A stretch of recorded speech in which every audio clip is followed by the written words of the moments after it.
रविवार को वियतनाम ने भारी सुरक्षा के बल पर चीन विरोधी प्रदर्शनों को दबा दिया। चीनी समुद्री मिलिशिया पोत पहले ही रास्ता बंद करने को आगे बढ़ रहा है। हो ची मिन्ह सिटी के पास चीन विरोधी प्रदर्शनकारियों ने मंगलवार को कई विदेशी फैक्ट्रियों में लूटपाट और आगजनी कर दक्षिण चीन सागर में तनाव का संकेत दिया। वियतनाम ने चीन को साफ संदेश भेजा है, अब पीछे हट जाओ। पिछले कुछ वर्षों में इन दोनों पड़ोसियों के बीच तनाव बढ़ता जा रहा है। हालिया गतिविधियों से पता चलता है कि वियतनाम अब अच्छा बनने का ढोंग नहीं कर रहा। वियतनाम अमेरिकी F-16 लड़ाकू विमान खरीदने और फ्रांसीसी राष्ट्रपति की मेजबानी करके अपना स्तर बढ़ा रहा है। ये सिर्फ इत्तेफाकी कदम नहीं है, बल्कि ये चीन की बढ़ती आक्रामकता के खिलाफ क्षेत्र में मजबूती से खड़े होने की वियतनाम की बड़ी कोशिश का हिस्सा है। वियतनाम ने लंबे समय से चीन के साथ एक जटिल संबंध निभाया है, लेकिन अब वियतनाम ने और बर्दाश्त नहीं करने का फैसला किया है। इस वीडियो में हम जानेंगे कि चीन का यह छोटा पड़ोसी देश उसे किस तरह कड़ी टक्कर दे रहा है और इसका एशिया, अमेरिका और बाकी दुनिया पर क्या असर पड़ेगा।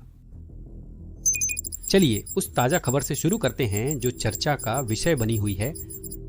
सितंबर 2024 में वियतनाम ने अमेरिका के साथ अपने संबंधों को व्यापक रणनीतिक साझेदारी में परिवर्तित किया। यह एक बड़ी बात थी, क्योंकि यह दर्जा अब तक केवल कुछ ही देशों को दिया गया था। अप्रैल में खबरें आईं कि वियतनाम ने अमेरिका के साथ 24 F-16 लड़ाकू विमानों की खरीद का समझौता किया। वॉशिंगटन और हनोई के मध्य अब तक का सर्वाधिक विशाल रक्षा करार। ये जेट F-16 वाइपर हैं, जो फाइटिंग फाल्कन का सर्वाधिक उन्नत संस्करण है। यह एक लड़ाकू मशीन है जो अत्याधुनिक तकनीक से लैस है। अमेरिका से F-16 लड़ाकू जेट खरीदने का फैसला चीनी जेट्स के बजाय देश के चीन के साथ रिश्तों की स्थिति को दर्शाता है। जैसा कि आप शायद सोच सकते हैं, चीन खुश नहीं है। चीन ने वर्षों से क्षेत्रीय देशों पर अपने लड़ाकू जेट्स को ताकतवर और किफायती बताकर थोपा है।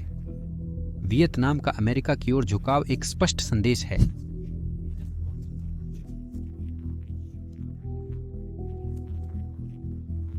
ये कदम वियतनाम और अमेरिका को करीब लाते हैं, जिससे रक्षा संबंध मजबूत होता है, जिसे चीन कमजोर करना चाहता है।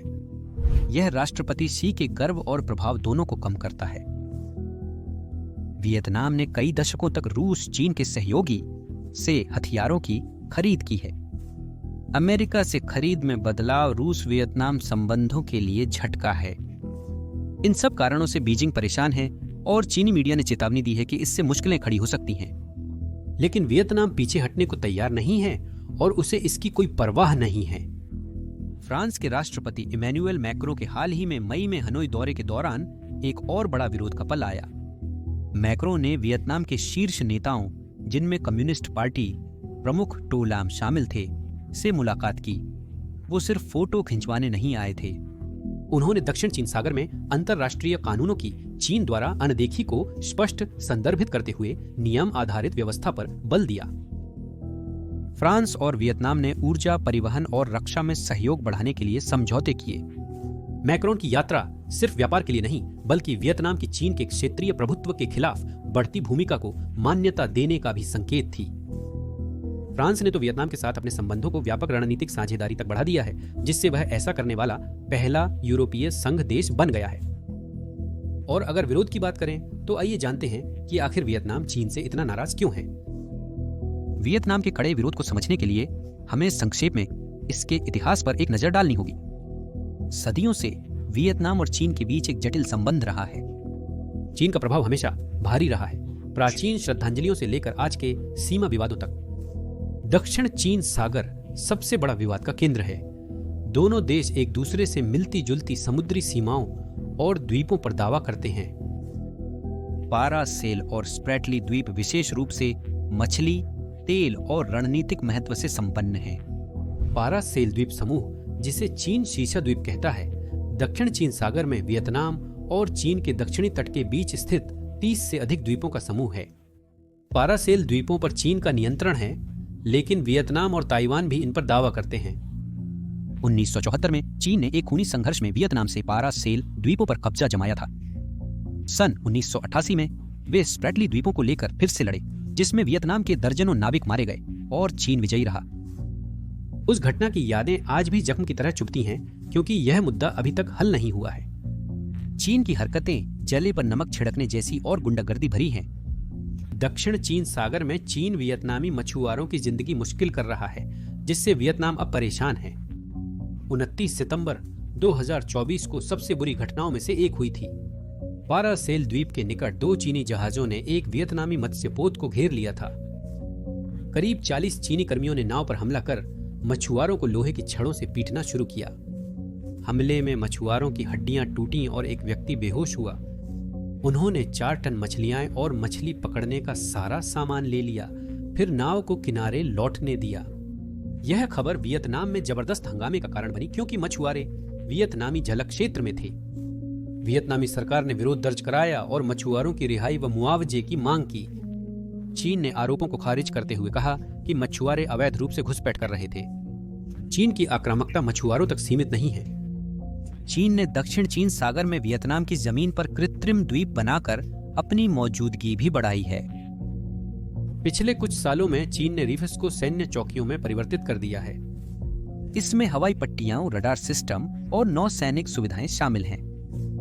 इस विवादास्पद परियोजना में फियरी क्रॉस, मिसचीफ और सुबी जैसे रीफ्स का विस्तार शामिल है। ये पहले छोटे सुनसान इलाके थे, पर अब बड़े सैन्य ठिकाने बन चुके हैं।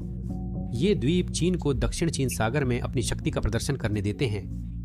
यह उसे शिपिंग मार्गों और मछली पकड़ने के क्षेत्रों पर नियंत्रण दिलाता है।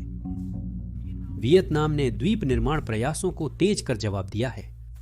नवंबर 2023 से वियतनाम ने स्प्रैटली द्वीप समूह में 10 स्थानों पर 692 एकड़ भूमि जोड़ी, जिससे उसकी कुल पुनः प्राप्त भूमि 2360 एकड़ हो गई। वियतनाम का सबसे बड़ा विस्तार बार्क कनाडा रीफ पर हुआ है, जिसका आकार पिछले 6 महीनों में लगभग दोगुना हो गया है। अब यह रीफ 4318 मीटर लंबा है, जिससे यहाँ 3000 मीटर का रनवे बनाया जा सकता है, जो चीन की सबसे बड़ी चौकियों के समान है। यह कदम क्षेत्र में चीन के प्रभुत्व के लिए सीधी चुनौती है। वियतनाम अब इन घटनाओं पर मौन नहीं है। चीन की गतिविधियों को गुप्त रखने के बजाय उन्होंने उन्हें विश्व के सामने प्रकट करना शुरू कर दिया है। वे चाहते हैं कि सब देखें कि क्या हो रहा है, ताकि चीन के लिए निर्बाध काम करना कठिन हो जाए। चीन के बढ़ते तनाव के साथ वियतनाम अपनी आवाज बुलंद कर रहा है, ताकि दुनिया को स्थिति की सही जानकारी मिल सके। वियतनाम चीन की दादागिरी से परेशान है और हर संभव तरीके से इसका विरोध कर रहा है। और अगर मुकाबले की बात करें तो वियतनाम जिन क्षेत्रों में चीन का मुकाबला कर रहा है, उनमें से एक है चीन को उसकी सबसे कमजोर जगह पर चोट पहुंचाना, यानी अर्थव्यवस्था। लंबे समय तक वियतनाम चीनी आयात पर अत्यधिक निर्भर रहा। इलेक्ट्रॉनिक्स और कच्चा माल समेत सभी आयात किए जाते थे। 2024 में वियतनाम ने चीन से $144 अरब मूल्य का सामान आयात किया, जो पिछले साल से 30.1% अधिक था। यह वियतनाम के कुल व्यापार का 26% था, जिससे चीन उसके उत्पादन इनपुट्स का सबसे बड़ा आपूर्तिकर्ता बन गया। इन आयातों में मुख्यतः वियतनाम के विनिर्माण उद्योगों के लिए आवश्यक मशीनरी, इलेक्ट्रॉनिक्स और कच्चा माल शामिल था। निर्यात सहित कुल व्यापार $205 बिलियन से अधिक था। इस प्रकार की निर्भरता चीन को वर्चस्व देती है, भले ही यह अच्छा लगता हो। वियतनाम के नेता जानते हैं कि निर्भरता एक जाल है, इसलिए वे विविधीकरण कर रहे हैं। वियतनाम ने अमेरिका, यूरोपीय संघ और जापान जैसे देशों के साथ कई व्यापार समझौते किए हैं। अमेरिका और वियतनाम के बीच द्विपक्षीय व्यापार 2024 में $132 अरब तक पहुंच गया, जो एक दशक पहले की तुलना में काफी वृद्धि है। वियतनाम 16 मुक्त व्यापार समझौतों में शामिल है, जो उसे ऐसे बाजारों तक पहुंच प्रदान करते हैं जहां चीन के नियम लागू नहीं होते। ये समझौते न केवल धन बल्कि चीन का मुकाबला करने हेतु आर्थिक शक्ति निर्माण से भी जुड़े हैं। वियतनाम प्रभावी ढंग से चीन से दूरी बना रहा है और चीन इसे रोकने में असमर्थ है। वियतनाम टैरिफ और प्रतिबंधों के मामले को समझदारी से निपटा रहा है। अमेरिका उन सामानों पर सख्ती कर रहा है जो संभवतः चीन में बने हैं, पर टैक्स बचाने हेतु वियतनाम के लेबल लगाए गए हैं। वियतनाम सहयोग कर रहा है और तेजी से अपने निर्यात को वैध साबित करने का प्रयास कर रहा है। मई में वियतनामी पीएम फार्म मिन्ह चिन्ह ने अमेरिका के साथ ट्रेड डील पर ओवरटाइम काम किया, ताकि राष्ट्रपति ट्रंप द्वारा लगाए जाने वाले 46% टैरिफ से बचा जा सके। वियतनाम पश्चिमी मानकों के अनुरूप अपनी आपूर्ति श्रृंखला को साफ करके दिखा रहा है कि वह वैश्विक नियमों का पालन कर सकता है, जिन्हें चीन अक्सर तोड़ता है। यह केवल दंड से बचने की नहीं, बल्कि यह साबित करने की बात है कि वियतनाम बिना बीजिंग के सहारे भी प्रगति कर सकता है। फिर मैन्युफैक्चरिंग का बदलाव है, और यह वाकई में बहुत बड़ी बात है। कंपनियां चीन से बड़ी संख्या में बाहर निकल रही हैं, बढ़ती लागत, व्यापार युद्धों और राजनीतिक जोखिमों से डरकर। और सोचिए क्या, वियतनाम इन्हें पकड़ने के लिए पूरी तरह तैयार रहा है। यह देश विदेशी निवेश के लिए एक चुंबक बन गया है। 31 मार्च 2025 तक भारत में कुल पंजीकृत प्रत्यक्ष विदेशी निवेश डॉलर 10.98 अरब तक पहुंच गया। यह 2024 की इसी अवधि की तुलना में 34.7% की वृद्धि को दर्शाता है। वियतनाम वैश्विक निर्माताओं के लिए सबसे आकर्षक विकल्प बन गया है। इसलिए देश में पहले से ही भारी निवेश करने वाले कई बड़े नाम हैं। वियतनाम की कम श्रम लागत, बेहतर होता बुनियादी ढांचा और विश्वसनीय विनिर्माण केंद्र की बढ़ती प्रतिष्ठा कंपनियों को आकर्षित कर रही है। साथ ही जो व्यवसाय चीन के विकल्प की तलाश में हैं, उनके लिए वियतनाम हर मायने में उपयुक्त साबित हो रहा है। उदाहरण के लिए लेगो को ही ले लीजिए।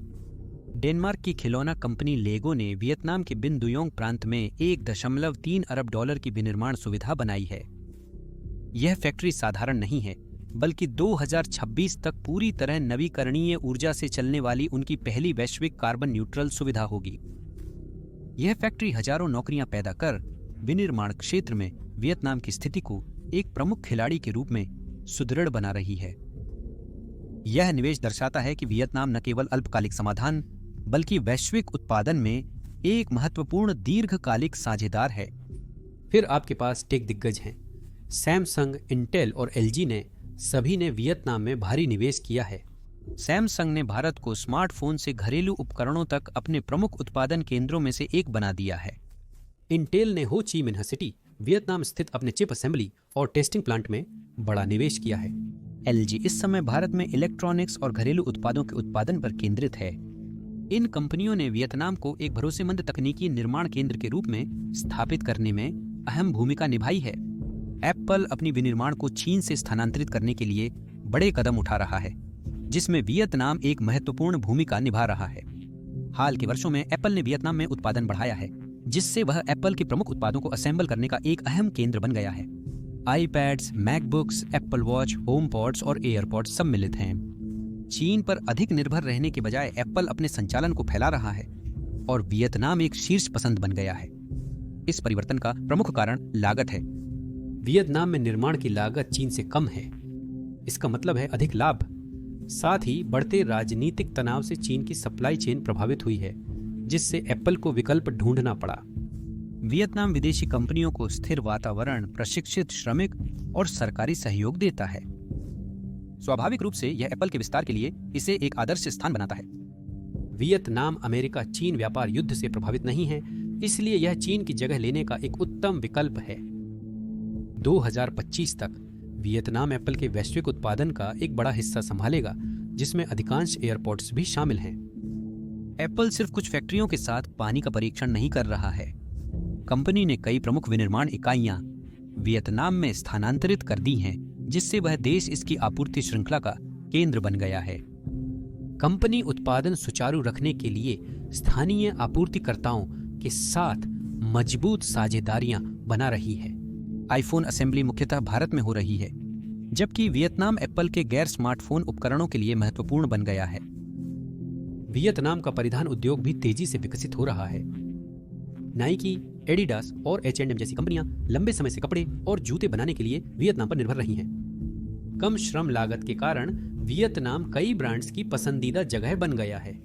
यह सिर्फ टेक्नोलॉजी और वस्त्र उद्योग तक ही सीमित नहीं है। वियतनाम ने फर्नीचर क्षेत्र में भी बड़े निवेश आकर्षित किए हैं। IKEA और एस्ले फर्नीचर जैसी बड़ी कंपनियां वहां उत्पादन स्थापित कर रही हैं, ताकि बढ़ती वैश्विक मांग पूरी हो सके। वियतनाम में हाईटेक उद्योग भी तेजी से बढ़ रहे हैं। माइक्रोसॉफ्ट जैसी कंपनियां भारत में इलेक्ट्रॉनिक्स और सेमीकंडक्टर्स पर केंद्रित होकर अपना विस्तार कर रही हैं। ये निवेश वियतनाम के प्रयास को दर्शाते हैं, जिसमें वह एक सस्ते विनिर्माण केंद्र से परे जाना चाहता है। देश उन उद्योगों में अपनी पहचान बना रहा है जिनमें उन्नत कौशल और नवाचार की आवश्यकता होती है। यही वजह है कि यह इस समय वैश्विक व्यवसायों के लिए इतना आकर्षक बन गया है। ये बातें दर्शाती हैं कि वियतनाम वैश्विक विनिर्माण में एक महत्वपूर्ण भूमिका निभा रहा है। यह सिर्फ चीन से सस्ता होने की बात नहीं, बल्कि अधिक बुद्धिमान, लचीला और भविष्य के लिए बेहतर ढंग से तैयार होने की बात है। वियतनाम में बढ़ते निवेश के साथ देश साबित कर रहा है कि उसमें चीन को उसकी बादशाहत से हटाने की क्षमता है। वियतनाम के आर्थिक बदलाव न सिर्फ उसकी अर्थव्यवस्था के लिए अच्छे हैं, बल्कि चीन की वैश्विक सप्लाई चेन पर पकड़ को भी चुनौती देते हैं। वियतनाम जाने वाली प्रत्येक फैक्ट्री चीन के नियंत्रण से एक कम हो जाती है, जो हनोई के लिए जीत है। आर्थिक पहलू देखने के बाद अब सैन्य पक्ष की ओर बढ़ते हैं, क्योंकि वियतनाम का असली ध्यान यहीं है। दक्षिण चीन सागर परिस्थितियां तनावपूर्ण हैं और वियतनाम इसमें शांत नहीं है। यहीं F-16 खरीद सौदे भी चमकने लगते हैं। ये F-16 जेट्स उन्नत active electronically scanned array radar और advanced medium range air to air मिसाइलों के साथ आते हैं, जो 100 मील से अधिक दूर के लक्ष्यों पर वार कर सकते हैं। दक्षिण चीन सागर की निगरानी के लिए यह एकदम उपयुक्त है, जहां चीन अपने J-11 और J-20 जेट से लगातार मंडरा रहा है। F-16 वियतनाम को चीनी विमानों पर नजर रखने और जरूरत पड़ने पर उन्हें विवादित द्वीपों से दूर धकेलने का साधन प्रदान करते हैं। लगभग $5 बिलियन के इस सौदे से पता चलता है कि वियतनाम अपनी भूमि की रक्षा के लिए भारी खर्च करने को तैयार है। यह अमेरिका वियतनाम संबंधों की प्रगति को दर्शाता है। 2016 में अमेरिका ने वियतनाम पर लगे हथियार प्रतिबंध को हटा दिया था। तब से वे पेट्रोल बोट्स, ड्रोन और अब फाइटर जेट्स के साथ नजदीकियां बढ़ा रहे हैं। यह केवल हथियारों की लड़ाई नहीं, बल्कि वियतनाम के एक पक्ष को चुनकर उस क्षेत्र की शक्ति संतुलन में हस्तक्षेप करने की बात है। वियतनाम अपनी सैन्य सोच के तहत रक्षा साझेदारियों को मजबूत कर रहा है, जो उसकी रणनीति का एक प्रमुख अंग है। अमेरिका की मुख्य भूमिका है, परंतु फ्रांस, जापान, भारत और दक्षिण कोरिया भी शामिल हैं। मैक्रो की फ्रांस यात्रा में रक्षा संबंधों को प्रशिक्षण व तकनीकी हस्तांतरण सहित और गहरा करने का वादा हुआ। जापान भी समुद्री सुरक्षा में मदद कर रहा है, जबकि भारत वियतनाम को ब्रह्मोस एंटी शिप मिसाइलें बेचने की संभावना दिखा रहा है। ये साझेदारियां सिर्फ उपकरणों के लिए नहीं, बल्कि चीन को संदेश देने हैं कि वियतनाम के ताकतवर दोस्त हैं, ऐसे मित्र जो आवश्यकता पड़ने पर वियतनाम की सहायता करने को तत्पर हैं। अमेरिका वियतनाम का सबसे बड़ा मित्र है। हाल के वर्षों में उसने वियतनाम को अपना सैन्य समर्थन काफी बढ़ाया है। उसने वियतनाम को पुनर्निर्मित कोस्ट गार्ड कट्टर उपलब्ध कराकर मदद करने का महत्वपूर्ण कदम उठाया है। ये जहाज वियतनाम को अपने समुद्री क्षेत्र की बेहतर निगरानी करने में मदद करते हैं। यह दक्षिण चीन सागर में बढ़ते तनाव के कारण महत्वपूर्ण है। वियतनाम चीन के क्षेत्रीय दावों का विरोध करता रहा है, अतः एक शक्तिशाली नौसेना का होना महत्वपूर्ण है। कोस्ट गार्ड कट्टरों के अतिरिक्त अमेरिका ने मेटल शार्क पेट्रोल नौकाएं भी दी हैं।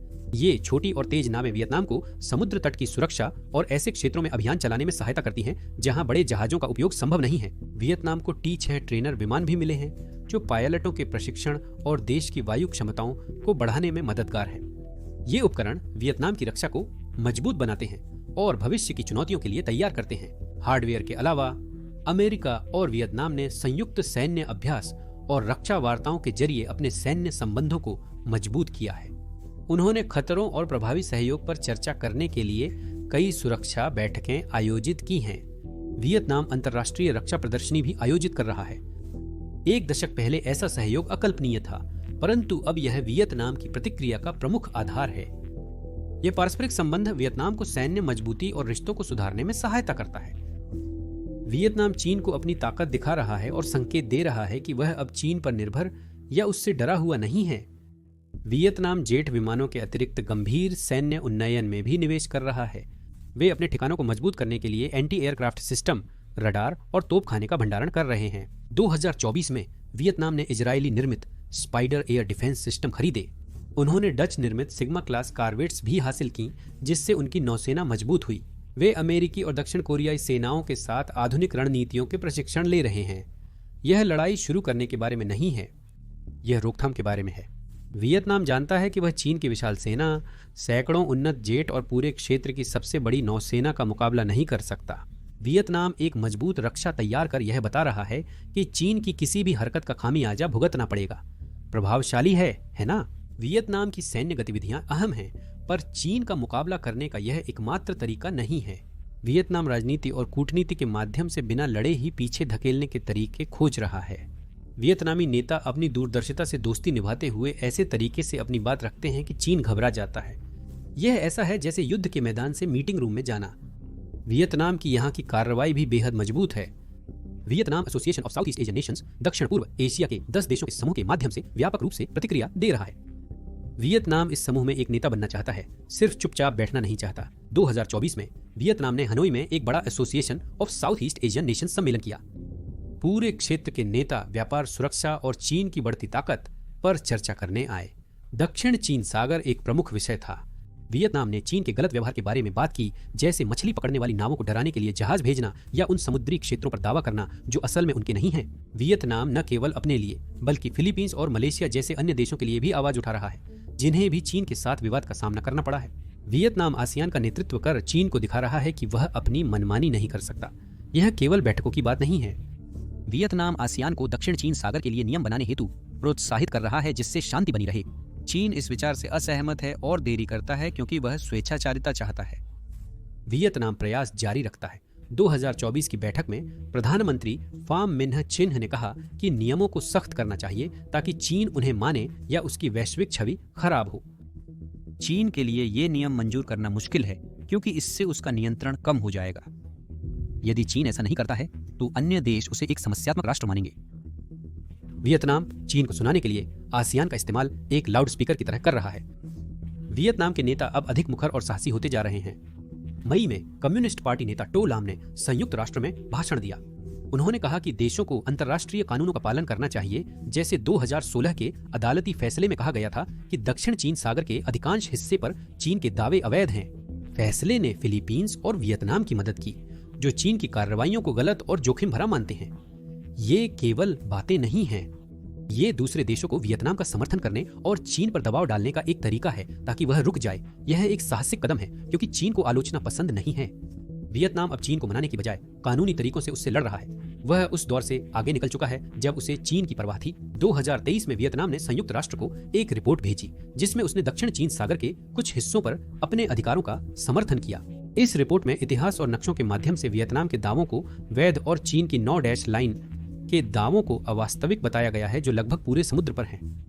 वियतनाम इस कदम के जरिए सिर्फ चीन से ही बहस नहीं कर रहा है, वह अमेरिका और जापान सहित विश्व से समर्थन मांग रहा है। यह कानूनी लड़ाई धीमी है, पर इससे चीन नियम तोड़ता हुआ दिखता है। जो वाकई में काबिल तारीफ है वो ये है कि वियतनाम ये सारी कूटनीतिक चालें एक साथ आजमा रहा है। यह केवल एक बैठक या भाषण नहीं है, यह चीन को दोहरा विचार करने के लिए मजबूर करने वाली एक योजना है।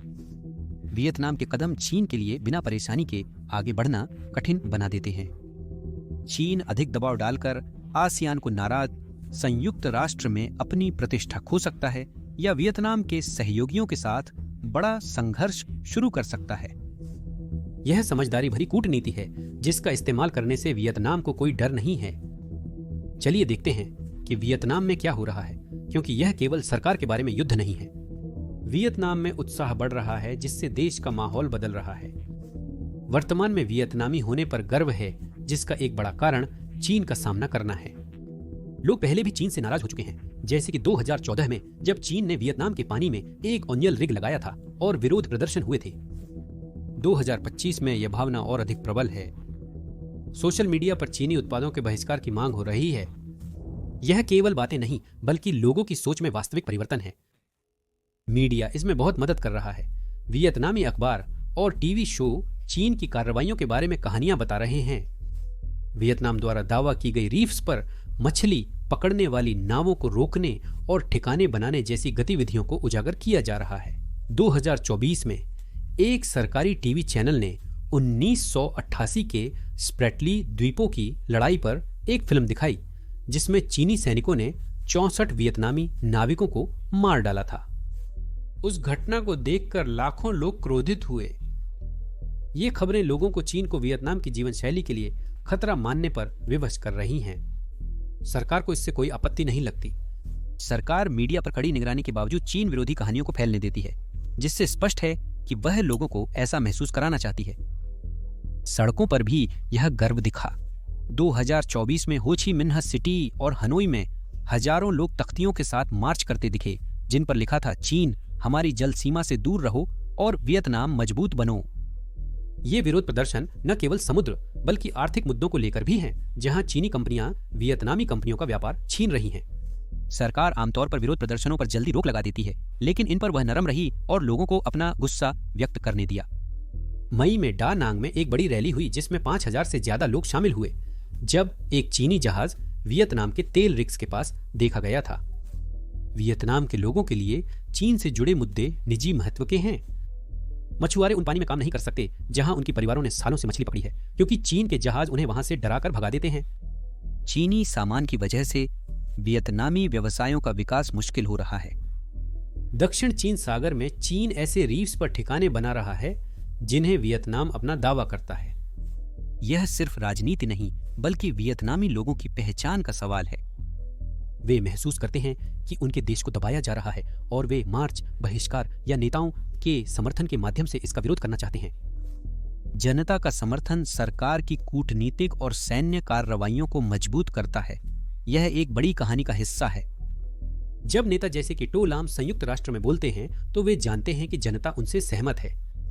नौसेना के स्प्रैटलीज में नया रनवे बनाने पर मछुआरे और छात्रों ने खचूसी मनाई। यही एकता वियतनाम की लड़ाई को बनाती है। चीन के प्रभाव के खिलाफ वियतनाम की लड़ाई सिर्फ सैन्य ठिकानों या क्षतिग्रस्त रीफ्स के बारे में नहीं है। यह भविष्य की ओर देखने, मजबूत बनने और नए तरीकों से डटे रहने के बारे में है। देश तकनीक और ऊर्जा में बड़े बदलाव कर एक ऐसा भविष्य बना रहा है जहां उसे चीन पर निर्भर न रहना पड़े। यह कदम हमारे वर्तमान प्रयास का महत्वपूर्ण अंग है। यह प्रयास चीन को दिखाने के लिए है कि वियतनाम अपने हितों की रक्षा और अपनी शर्तों पर आगे बढ़ने को तैयार है। वियतनाम तकनीक के क्षेत्र में धूम मचा रहा है। कई सालों से चीन फोन, कंप्यूटर और इलेक्ट्रॉनिक्स पार्ट्स जैसे टेक्नोलॉजी प्रोडक्ट्स का एक प्रमुख सप्लायर रहा है। 2023 में वियतनाम ने चीन से $40 बिलियन के तकनीकी सामान आयात किए, जो उसके कुल आयात का एक महत्वपूर्ण भाग है। वियतनाम के नेता जानते हैं कि तकनीक के लिए चीन पर निर्भरता जोखिम भरी है। चीन यदि चाहे तो वियतनाम को आपूर्ति रोक या दाम बढ़ाकर मुश्किल में डाल सकता है। इसलिए वियतनाम अपनी स्वयं की टेक्नोलॉजी इंडस्ट्री विकसित करने हेतु प्रयासरत है। सरकार ने स्थानीय टेक कंपनियों को प्रोत्साहित करने हेतु एक योजना आरंभ की है। यह चिप्स और सॉफ्टवेयर जैसे उत्पाद बनाने वाले व्यवसायों को धन और प्रशिक्षण प्रदान कर रही है। यह वियतनाम द्वारा चीन पर निर्भरता कम करने के लिए उठाया गया एक और कदम है। यह तकनीकी पहल उसी आर्थिक लड़ाई से जुड़ी है जिसका पहले उल्लेख किया गया था। वियतनाम अपना स्वयं का टेक्नोलॉजी उद्योग विकसित कर चीन से आयात पर निर्भरता घटा रहा है। यह चीन से दूर जाने वाली कंपनियों को भी आकर्षित कर रहा है। वियतनाम अपने खुद के चिप्स या सॉफ्टवेयर बनाकर न सिर्फ पैसे की बचत कर रहा है बल्कि अपने भविष्य पर नियंत्रण भी हासिल कर रहा है, जो एक नई तरह की शक्ति बना रहा है। चीनी टेक कंपनियां जैसे हुआवे ने अन्य देशों में अपना प्रभाव बढ़ाने और कभी कभी जासूसी करने के लिए अपने उत्पादों का उपयोग किया है। वियतनाम जोखिम नहीं उठा रहा। वह अपनी राह चुनकर चीन को संदेश दे रहा है कि उसे नियंत्रित नहीं किया जा सकता। ऊर्जा वियतनाम के विकास में महत्वपूर्ण भूमिका निभाती है। देश को अपने उद्योगों और शहरों के विस्तार के लिए ऊर्जा की आवश्यकता है। लंबे समय तक यह कोयले और गैस पर निर्भर रहा, जो मुख्यतः चीन से आयात किए गए या पर्यावरण को हानि पहुंचाने वाले तरीकों से प्राप्त किए गए। 2023 में चीन ने वियतनाम को $2 अरब मूल्य का 25% कोयला आपूर्ति किया। लेकिन कोयला प्रदूषित है और इसके लिए चीन पर निर्भर रहना बीजिंग को दबदबा देता है। वियतनाम आजादी के लिए सौर और पवन जैसी स्वच्छ ऊर्जा की ओर बढ़ रहा है। साल 2024 में वियतनाम ने 10 नए सोलर फार्म बनाए जो 1 मिलियन घरों को बिजली देने के लिए पर्याप्त हैं। समुद्र तट के किनारे पवन फार्म तेजी से बन रहे हैं, जहां तेज हवाएं इन्हें अच्छी तरह चलाती हैं। ये ऊर्जा परियोजनाएं न केवल पर्यावरण के लिए बल्कि चीन से निपटने के लिए भी हैं। अपनी खुद की बिजली बनाकर वियतनाम को चीन से ज्यादा खरीदने या बीजिंग की शर्तों से निपटने की जरूरत नहीं पड़ती। अमेरिका और यूरोप भी मदद कर रहे हैं। ये साझेदारियां दिखाती हैं कि वियतनाम अपने लक्ष्यों के लिए सहयोगी बना रहा है। दूसरी ओर चीन अन्य देशों में कोयला और प्रदूषणकारी बिजली संयंत्रों को प्रोत्साहित कर रहा है, जिससे वह विश्व से पृथक दिखता है। वियतनाम के ऊर्जा बदलाव से पता चलता है कि वह बेहतर रास्ता अपना रहा है। यह तकनीक और ऊर्जा पर ध्यान दिखाता है कि वियतनाम दूरगामी सोच रखता है। लड़ाकू विमान खरीदना या द्वीप बनाना काफी नहीं है। वियतनाम हर तरह से मजबूत बनना चाहता है। वियतनाम टेक्नोलॉजी और स्वच्छ ऊर्जा को बढ़ाकर ऐसा भविष्य बना रहा है जहां चीन का प्रभाव कम होगा। इन बदलावों में समय लगता है, लेकिन ये पहले से ही फर्क ला रहे हैं और ये उस बड़े सफर का हिस्सा हैं जिसमें एक देश अब और दबाव में नहीं रहना चाहता। आंकड़े भी एक दिलचस्प कहानी बताते हैं। 2024 में वियतनाम की अर्थव्यवस्था 7% की दर से बढ़ी, जो एशिया में सबसे तेज दरों में से एक है, और चीन के 5% को भी पीछे छोड़ दिया। वियतनाम का सैन्य बजट $7 अरब तक पहुंचकर पिछले साल से 10% बढ़ा, जो उसकी रक्षा के प्रति गंभीरता दर्शाता है। अमेरिका और यूरोपीय संघ के साथ व्यापार $200 अरब तक पहुंचा, जबकि चीन के साथ व्यापार, जो $150 अरब है, उतनी तेजी से नहीं बढ़ रहा। ये आंकड़े दर्शाते हैं कि वियतनाम धीरे धीरे चीन के प्रभाव से मुक्त हो रहा है। अमेरिकी जेट या यूरोपीय सोलर पैनल पर खर्च किया गया हर डॉलर चीन के नियंत्रण से मुक्त है। तो अब ये सब बातें जानने के बाद चीन इस सब पर कैसे प्रतिक्रिया दे रहा है, क्योंकि वियतनाम का संदेश तो बहुत साफ और जोरदार है। चीन इस स्थिति को मौन रहकर सहन नहीं कर रहा है। बीजिंग वियतनाम की कुछ गतिविधियों जैसे द्वीप निर्माण पर चुप है, किंतु वह सतर्कता से सब कुछ निहार रहा है। 2025 में चीनी जहाजों ने दक्षिण चीन सागर में गश्त बढ़ाई और कई बार वियतनाम के तेल रिग या मछली पकड़ने वाली नावों के करीब पहुंचे। ये सब यूं ही नहीं हो रहा, ये चेतावनियां हैं। चीन ने कंबोडिया और लाओस सहित अन्य आसियान देशों के साथ संबंध मजबूत किए हैं ताकि वे उसके पक्ष में रहें। 2024 में चीन ने कंबोडिया को एक नया राष्ट्रीय स्टेडियम के निर्माण हेतु $200 मिलियन दिए, जो स्पष्ट रूप से प्रभाव खरीदने का प्रयास था। वियतनाम चीन की चालों, पैसा देना, धमकी देना और सब कुछ अपना बताना को जानता है और इनका मुकाबला करने को तैयार है। हालांकि चीन का सामना करना आसान नहीं है और इसमें जोखिम भी है। चीन की सेना बहुत बड़ी है, उसके पास 20 लाख सैनिक और 500 लड़ाकू विमान हैं, जबकि वियतनाम के पास 4 लाख सैनिक और 60 विमान हैं। हालात बिगड़ने पर वियतनाम को सहयोगियों की मदद चाहिए होगी। लगातार बदलते गठबंधनों वाली दुनिया में इसकी गारंटी नहीं है। चीन आर्थिक रूप से एक दिग्गज है। संबंध तोड़ना चीनी आपूर्ति पर निर्भर वियतनामी व्यवसायों को नुकसान पहुंचा सकता है। द्वीप निर्माण से होने वाला पर्यावरणीय नुकसान एक और चिंता है। वियतनाम की रीफ्स के नष्ट होने से मछुआरों और पर्यटन उद्योग को नुकसान हो सकता है, जिससे 2024 में $30 बिलियन की आय हुई थी। ये चुनौतियां असली हैं, लेकिन वियतनाम के नेताओं को लगता है कि सबसे बड़ा खतरा कुछ न करना और चीन को कब्जा करने देना है। वियतनाम की रणनीति मुख्यतः संतुलन पर टिकी है। वो न तो युद्ध शुरू करना चाहता है और न ही चीन को पूरी तरह अलग करना, क्योंकि ये बहुत खतरनाक होगा। वो चीन की छाया से मुक्त होकर खुद का देश बनाने के लिए एक जगह बना रहा है। वियतनाम का कहना है कि वह विश्व का साझेदार बनना चाहता है, न कि चीन का मोहरा। यह एक ऐसे देश की कहानी है जिसने तय किया है कि अब वह अपने भविष्य की कमान खुद संभालेगा। F-16 जेट का दक्षिण चीन सागर पर गर्जना, अमेरिका के साथ व्यापार समझौते और हनोई में भीड़ का मार्च, ये सब एक ही कहानी के अंग हैं। वियतनाम न केवल चीन का प्रतिरोध कर रहा है, बल्कि एक सशक्त और गौरवशाली राष्ट्र का निर्माण कर रहा है जो स्वावलंबी हो सके। आगे का सफर कठिन होगा। चीन की महाशक्ति बरकरार है। वियतनाम ने दिखाया है कि उसमें प्रगति के लिए जज्बा और समझदारी दोनों मौजूद हैं। यह लड़ाई मायने रखती है, क्योंकि यह सिर्फ वियतनाम की लड़ाई नहीं है। फिलीपींस और इंडोनेशिया जैसे अन्य क्षेत्रीय देश भी इस पर करीबी नजर रख रहे हैं। वियतनाम का चीन के सामने डटकर खड़े होना और जीतना बाकी सभी को भी ऐसा करने की उम्मीद देता है। अमेरिका, जापान और यूरोप वियतनाम को क्षेत्र को स्वतंत्र और निष्पक्ष बनाए रखने में एक महत्वपूर्ण साझेदार मानते हैं। यहां तक कि अपनी नावों पर मछुआरे, कक्षाओं में छात्र और फैक्ट्रियों में काम करने वाले मजदूर भी इसका हिस्सा हैं। वे सभी एक ही बात कह रहे हैं, वियतनाम अब और बर्दाश्त नहीं करेगा और वह पीछे नहीं हटेगा।